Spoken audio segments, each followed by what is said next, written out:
Hello friends, good afternoon. मैं Chandni Pandey, everyday achieve the goal. Welcome you and YouTube channel. आज हम बात करेंगे कताई। मैंने इससे पहले 2 वीडियो में कताई के बारे में बात की थी। उसमें मैंने यांत्रिक और कताई के बारे में बात की थी। आज हम रासायनिक कताई के बारे में बात करेंगे। वो वीडियो काफी लंबा हो रहा था, जिसकी वजह से हमें 3rd वीडियो बनाना पड़ा। तो इसमें हम रासायनिक कताई के बारे में बात करेंगे। रासायनिक कताई कितने प्रकार की होती है और कौन कौन सी होती है और उनके क्या क्या काम है, उन कताई के द्वारा कौन कौन से रेशे तैयार होते हैं, इसके बारे में भी हम बात करेंगे। तो सबसे पहले आप देख पा रहे हो रासायनिक प्रक्रियाओं के द्वारा कताई करना। तो सबसे पहला हमारा आंध्र कताई, दूसरा है शुष्क कताई, तीसरा है पिघली कताई, चौथा है बायो कंपोनेंट कताई। तो ये इनका काम क्या है ये देखते। आंध्र कताई को हम इंग्लिश में ड्राई कहते हैं, शुष्क कताई को इंग्लिश में हम वेल्ट कहते हैं और पिघली कताई को इंग्लिश में हम मेल्ट कहते हैं। ठीक है। बायो कंपोनेंट को हम बायो कंपोनेंट कहते हैं। ठीक है, आपको दिख रहा होगा। तो ये तो रहे हमारे कुछ कताई। तो आप नाम से देख पाए, ड्राई कताई मतलब सूखी कताई। सूखी कताई किसके द्वारा किया जाता है? रेयान के रेशे तैयार करने के लिए हमें सूखी कताई करनी पड़ती है, जिसे हम एसीटेट के द्वारा उसकी प्रक्रियाएं की जाती है। एसीटेट हमारा होता कैसा है? स्पिनिरेट की तरह ही होता है। ये स्पिनिरेट एक ऐसे ढांचे की तरह होता है, देख रहे होंगे आप चित्र में। इसके नीचे हम एक आग देते हैं और इसी में से उसको डाल करके एक छन्नी जैसी होती है, इसमें छेद बना होता है। इसी छेद में डाल करके और नीचे से निकाला जाता है। निकालने के बाद ये हमारा रेयान के धागे तैयार होते हैं। इसमें ऐसे डालते हैं, डालने के बाद हमारे क्या होता है? रेयान के धागे तैयार होते हैं। तो ये हमारे सूखी कताई के द्वारा हमारा रेयान का धागा तैयार होता है। ठीक, अब आते हैं हम वेट के। ये गीली कताई है।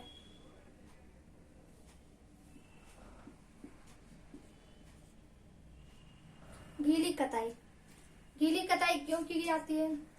तो गीली कताई एक तरह का रेयान बनाने में भी किया जाता है और अरामिड का रेशा तैयार करने के लिए किया जाता है। स्पेंडेक्स एक लचीला रेशा होता है, उसे भी तैयार करने के लिए हम गीली अवस्थाओं के द्वारा उसकी कताई करते हैं। एक्रिलिक के बारे में मैंने आपको फर्स्ट वीडियो में भी बताया था, जब मैं नैलॉन रेयान पढ़ा रही थी, वहां भी बताया था। तो वहां पे भी मैंने बताया था एक्रिलिक के धागे को भी तैयार करने के लिए हम क्या करते हैं? गीली कताई की प्रक्रिया के द्वारा उसे तैयार किया जाता है। नेक्स्ट हमारा पिघली कताई। पिघली कताई क्या होता है? इसे हम नैलॉन तैयार करने के लिए इस्तेमाल करते हैं।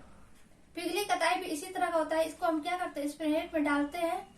एक हमारा स्पिनिरेट होता है, उसमें नीचे से आग देते हैं और उसी में नैलॉन को डालते हैं और रासायनिक प्रक्रिया उस पर डालते हैं, जिससे वो पिघला करके उसमें से गीली अवस्था में रहता है। तो जब गर्म भाप देंगे उसमें तो क्या होगा? थोड़ा सा सूखने लगता है और फिर वो नीचे से निकलता है। नीचे इसमें छोटे छोटे छेद बने होते हैं, इसी के माध्यम से नीचे निकलता है और हमारा निकलने उस रासायनिक प्रक्रियाओं को इसी के माध्यम से किया जाता है और निकलने के बाद उसे हवा दी जाती है। हवा देने के बाद सूख जाता है और उसे हम क्या करते हैं?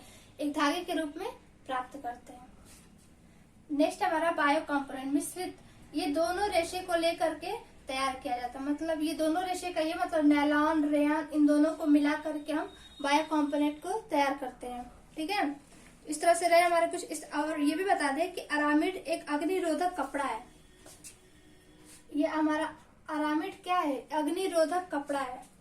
मैं यहाँ लिख दे रही हूँ कि अरामिड एक अग्निरोधक कपड़ा है।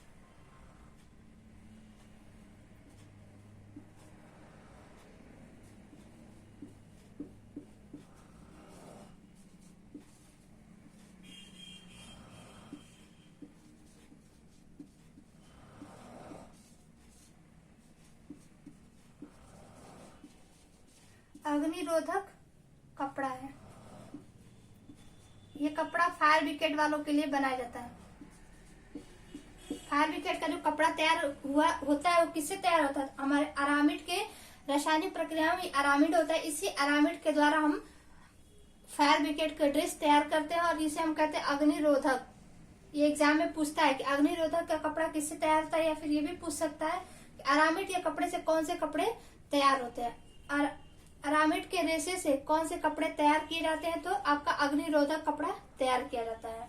ठीक है, नेक्स्ट हमारा स्पेंडेक्स। मैंने स्पेंडेक्स के बारे में बताया है कि स्पेंडेक्स हमारा क्या है, ये एक लचकशील है, एक लचकशील धागा है जिसमें लचक बहुत ज्यादा होती है। फिर एक्रेलिक ऊन के समान धागा है, ताप का सुचालक धागा है, गर्मी वाला गुण देता है। ये ऊन के ही समान होता है लेकिन गर्मी का गुण देता है इसमें। और नायलॉन की कताई मेल्ट के द्वारा की जाती है, तो मैंने आपको बताया ही। तो ये रहे कुछ हमारे रासायनिक प्रक्रियाएं। और अगर मैं डिटेल में बताऊं तो इन विधियों के द्वारा एक्रेलिक ऊन के समतुल्य रेयान, पिरामिड और अविरोधक रेशा तैयार किया जाता है। उसके बाद हमारे पिघली मेल्ट जो है, इसके बारे में थोड़ा बता दूं कि जो मेल्ट कताई है, इसमें एक ठोस पदार्थ को पिघलाकर स्पिनिरेट से निकलते हुए हवा के चैम्बर में भेजा जाता है। ये चैम्बर मैंने बनाया है और कताई की जाती है। इस विधि द्वारा नायलॉन, पॉलिस्टर की कताई की जाती है। नायलॉन के साथ साथ पॉलिस्टर की भी कताई इसी विधि द्वारा की जाती है।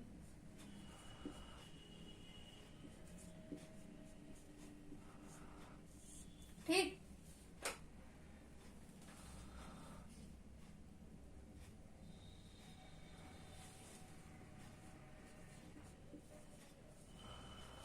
पॉलिस्टर भी हमारा नायलॉन की विधि के द्वारा ही तैयार किया जाता है। ऐसे चैम्बर बना करके इसमें डाल करके इस रेशे को तैयार किया जाता है।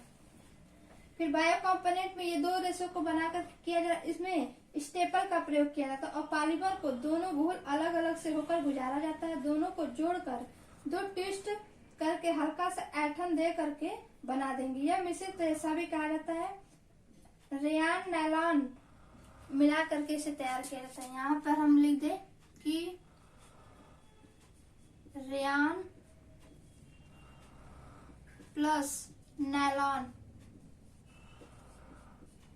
इन दोनों रेशे को मिला करके हम मिश्रित रेशा तैयार करते हैं।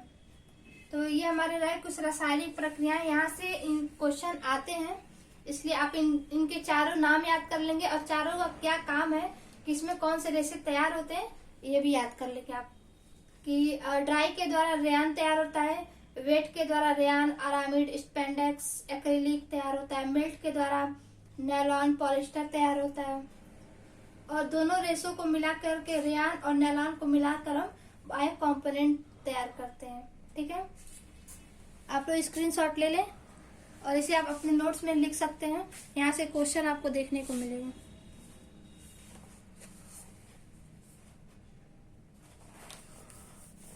यहाँ मिश्रित का भी मैं एक ढांचा वो बना दे रही हूँ जिससे आप लोग को समझ आए कि यहाँ पर भी क्या होता है, दो चैम्बर बनाया जाता है।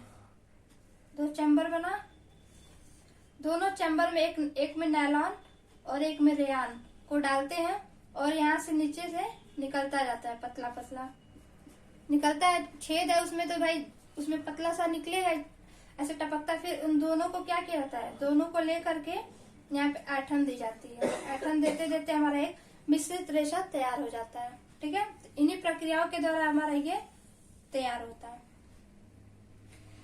ये चैम्बर इसी तरह दो ऐसे चैम्बर होते हैं, मैंने आपको पिछले चित्र में दिखाया था कि ऐसे चैम्बर में डाल करके और पिघला के उसे निकाला जाता है। तो ये तो रहे हमारे कुछ रासायनिक प्रक्रियाएं। अब हम बात करेंगे टाइप्स ऑफ यार्न, धागा क्या होता है। ठीक है, धागे के बारे में बात करेंगे। सिंगल धागा, डबल धागा, मल्टी धागा, जेड कॉम्प्लेक्स, नोवेल्टी क्या होता है, फैंसी यार्न क्या होता है, फैंसी यार्न के कौन कौन से टाइप्स हैं, ये सारे चीजें हम पढ़ेंगे, जहां से क्वेश्चन आपको देखने को मिलता ही मिलता है। ठीक है, धागे का वर्गीकरण भी पढ़ेंगे, ये सारी चीजें हम पढ़ेंगे। आप स्क्रीनशॉट लीजिए, मैं इसे रिमूव करके फिर नेक्स्ट हम बात करते हैं।